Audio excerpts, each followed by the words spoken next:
So I probably split my outbound methodology, if you will. It's about 60-40 between like non-calling and calling outreach. It used to be a lot more heavily weighted towards calling.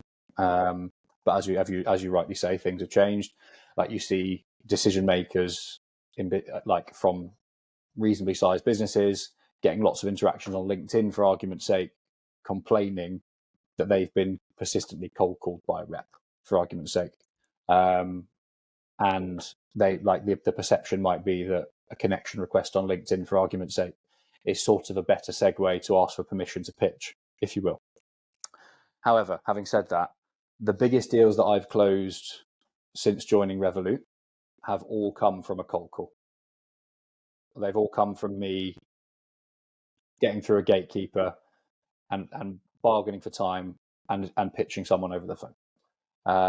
Now, don't get me wrong. That's just how it's happened for me. As I said, sales is not a science. Cold calling and outbound outreach is not a science. But I feel that the joust that can happen over a cold call, like the objections that you can handle live rather than necessarily waiting for, I don't know, a day, 2 days, whatever it happens to be for a reply to a LinkedIn message or an email, can build that credibility there and then. It puts a voice to the name. People are suspicious. It's 2023. If a random person reaches out to me on social media that's not LinkedIn trying to sell me something, I immediately think it's some kind of like scam or phishing or whatever. So people are naturally more suspicious because of the way that the cybersecurity world is going, for argument's sake, and how people are more protective over their data, things like that.